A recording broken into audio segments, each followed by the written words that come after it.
토트넘이 4위 경쟁을 할 때 가장 이제 발목을 잡는 부분 중에 하나가 상대 팀보다도 본인들의 이제 경기력이 들쑥날쑥하고 기복이 좀 있고, 그게 이제 기본적인 토트넘의 가장 큰 문제인데, 그 기복이 나오는 가장 큰 원인 중에 하나가 수비 라인에서 일단 뭐 반더벤과 로메로, 분명히 이 두 선수가 매우 좋은 퍼포먼스를 보여주고 있음에도 불구하고 실점이 좀 많죠. 토트넘이 워낙에 공격적으로 경기를 하기도 하지만 공격적으로 경기를 하다가 이제 시즌이 좀 막판으로 흘러가면서부터 조금씩 전방 압박도 약해지고, 그러다 보니까 뒷공간 열리고 이럴 때가 좀 많이 나오고 있어요. 그러다 보니까 지난 경기도 반더벤의 기록을 보시면요, 반더벤이 10번의 경합 중에서 8번을 승리했습니다. 제공권 상황에서는 5번 중에 3번, 그리고 이제 그라운드 제공권을 제외한 모든 경합 상황에서는 5번 중에 5번을 이겼어요. 로메로 같은 경우에는 8번 중에서 6번, 제공권 싸움에서 오히려 로메로는 5번 중에 5번 100% 승률이었고, 제공권을 빼면 3번 중에 1번을 이겼습니다. 그러니까 로메로나 반더벤이 1대1 상황에서 상대 공격수랑 만났을 때 스피드 싸움이라던가 제공권 싸움이라던가 이렇게 상대 공격수를 한 사람만 막는다, 이때는 토트넘의 센터백 라인이 리그 전체에서도 매우 상위권에 속해요. 그런데 이 토트넘의 문제는 반더벤과 로메로, 이 두 명만 수비하는 게 아니잖아요. 이 두 명이 자리를 비우고 나갔을 때 바이에른 뮌헨에서 김민재와 같은 거죠. 김민재도 지난 경기 하이덴하임전에서 1대1 상황은 기록만 보면 거의 다 완벽하게 막습니다. 그런데 끌려 나갔을 때, 올라갔을 때, 이럴 때 뒤에 공간이 생기고 그거를 또 상대팀들이 계속 이용을 하고 있어요. 그러니까 이게 어떤 거냐면 주변 선수들의 공간을 커버해주는 플레이, 이런 것들이 다소 토트넘은 최근에 부족한 모습이 나온다는 거죠. 이건 이제 뭐 뒷공간에 대한 문제도 있고요. 또 토트넘이 전방 압박을 그동안 잘했던 건 우도기와 포로가 가운데로 들어옵니다. 그러니까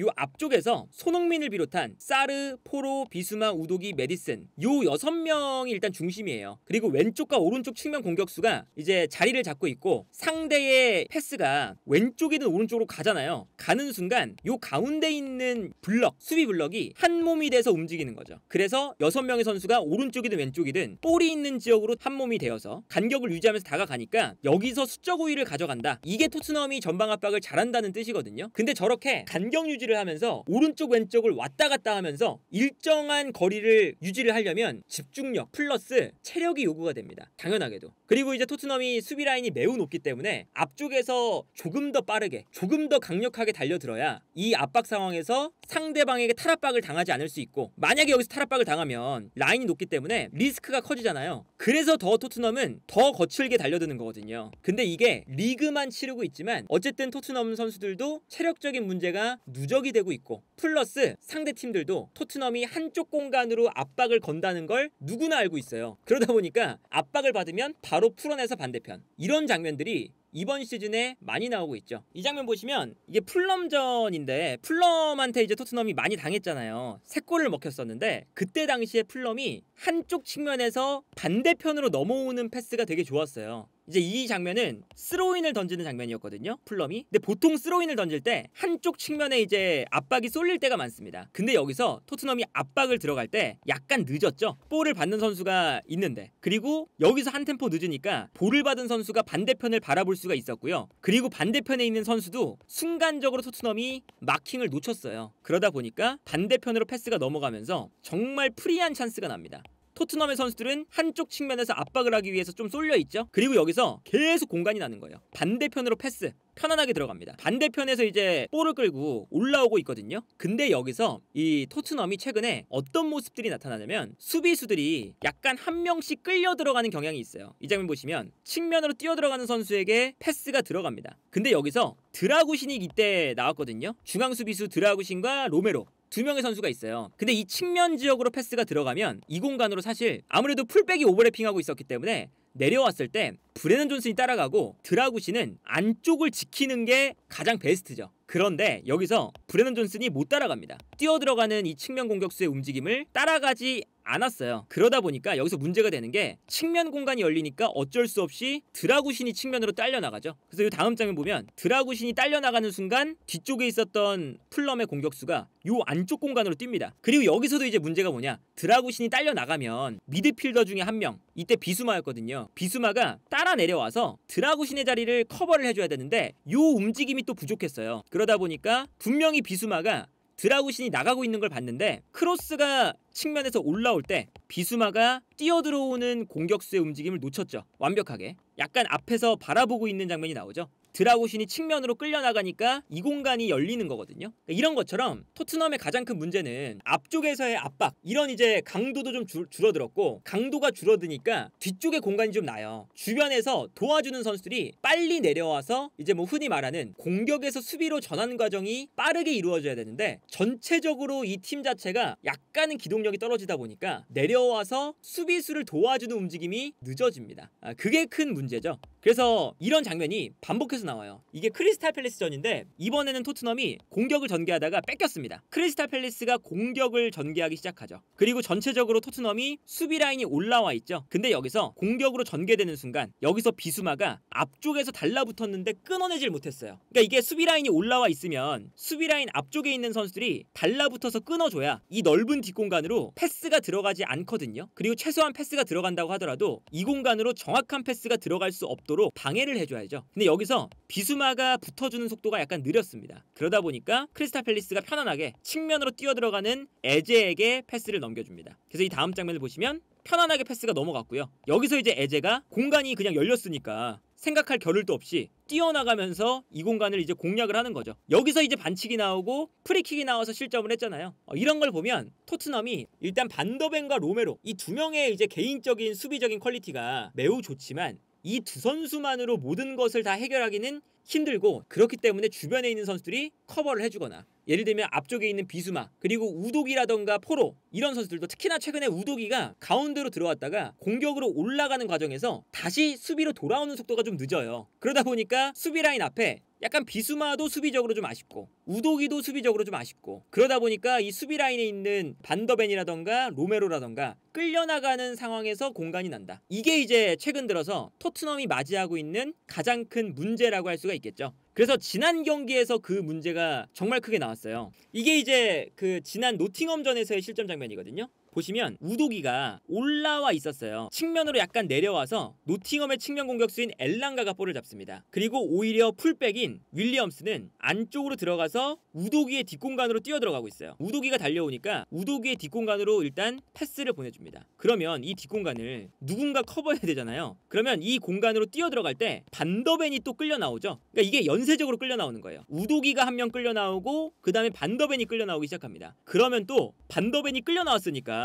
반더벤의 뒷공간도 열리는 거잖아요. 그러면 이 공간을 요 두 명이 문제였어요. 비수마와 우도기. 왜냐면 우도기가 아까 처음에 마크하고 있었던 선수 엘랑가가 내려왔다가 가운데로 들어가고 있습니다. 특히나 이 반더벤이 나오는 걸 보고 반더벤의 뒷공간으로 다시 뛰어가고 있죠. 근데 우도기가 마크를 하고 있었으면 같이 내려갔다가 다시 올라오면서 엘랑가를 따라가야 되는데 따라가는 걸 약간 멈췄어요. 그리고 플러스 우도기가 못 따라가면 비수마라도 따라가야 되는데 비수마도 이 선수를 지켜보고 있었죠. 그러다 보니까 우도기와 비수마 두 명의 선수가 그냥 바라만 보고 있는 거예요. 이 뛰어들어가는 선수를. 그래서 반더벤이 끌려가니까 이 뒷공간으로 뛰어갑니다. 그리고 너무나 편안하게 이 공간으로 패스. 그리고 패스가 들어갔을 때 넓은 공간이니까 또 이제 그 로메로가 반대편에서 막 뛰어와요. 넓은 공간을 커버하려고. 근데 이것도 뛰어들어오니까 여유가 좀 생기잖아요. 넓은 공간이 생기면서. 그러니까 엘랑가가 로메로가 붙기 전에 들어오는 선수에게 패스, 이 안쪽에 있는 우드가 달려오면서 득점을 만들어내죠. 그러니까 결과적으로 우도기 끌려 나오고 반더벤 끌려 나오고 로메로 끌려 나오면서 페널티 박스 안에 아무도 없어요. 마치 김민재가 끌려 나올 때 실점이 많아지는 것처럼 한 명 끌려 나오니까 계속 그냥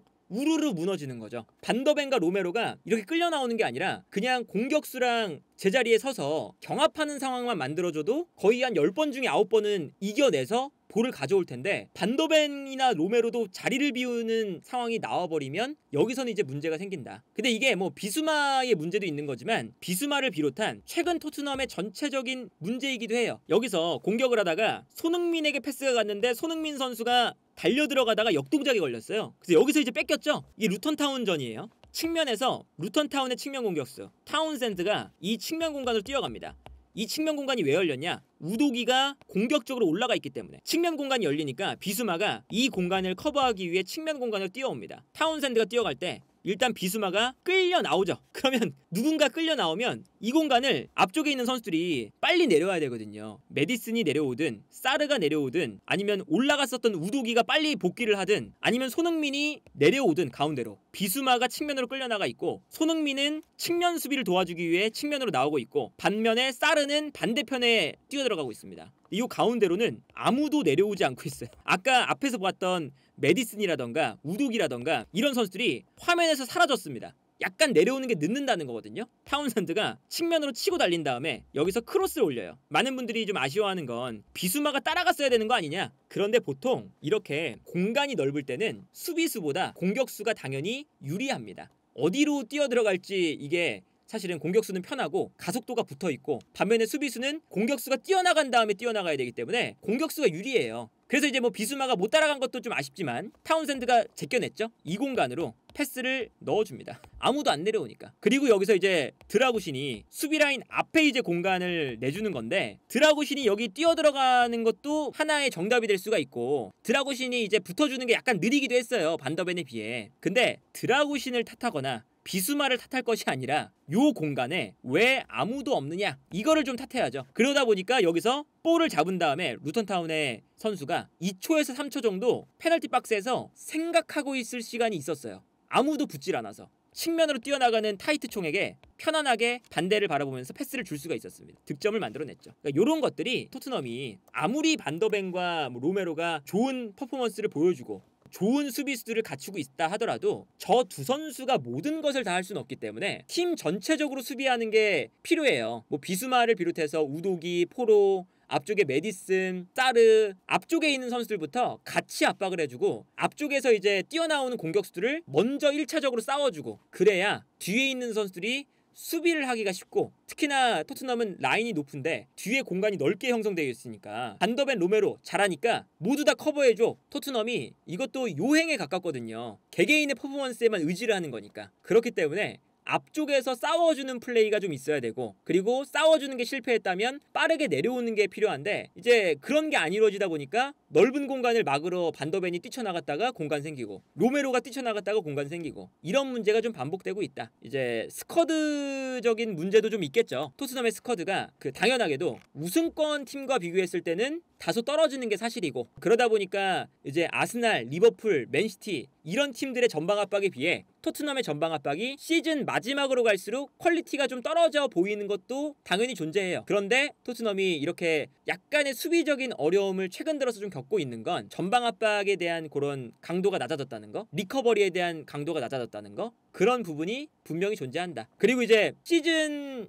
약간 막판에 와서 좀 실점이 연속으로 이루어지고 있지만 시즌 초반에도 사실 비카리오의 그 미친 선방 그런 게 없었다면 전반기부터 사실은 수비가 무너지는 장면들이 꽤나 있었을 거예요. 비카리오의 이 미친 선방이 꽤나 많았었고 그것 때문에 좀 버틴 게 크고요. 최근 들어서는 이제 토트넘이 이제 비카리오가 어쩔 수 없는 상황들이 만들어지면서 최근 들어서 실점이 늘어나고 있다. 파리 생제르맹하고도 좀 비슷한 건데 리그앙에서 실점이 매우 적은 편에 속하잖아요. 토트넘도 그렇거든요. 근데 재밌는 게 뭐냐면 돈나룸마도 그렇고 비카리오도 그렇고 리그 전체에서 세이브 횟수가 많은 편에 속하는 골키퍼예요. 그러니까 보통 이제 실점이 적은 팀들은 강팀인 경우가 많으니까 경기를 약간 지배하면서 선방할 만한 장면들이 안 나오고 선방이 많아지면 많아질수록 수비가 불안하다는 뜻이거든요. 비카리오의 약간 개인 퍼포먼스, 반더벤의 개인 퍼포먼스, 로메로의 개인 퍼포먼스 이 퍼포먼스에 유지하고 있는 토트넘의 수비가 이제 마지막에 좀 경기력의 기복으로 좀 연결되고 있는 부분도 존재하지 않았을까. 그래서 이런 것들도 이제 토트넘이 이제 이번 시즌 끝나기 전에 빠르게 좀 고쳐 나간다면 4위권 싸움에 훨씬 더 유리한 고지를 점할 수 있을 것 같습니다.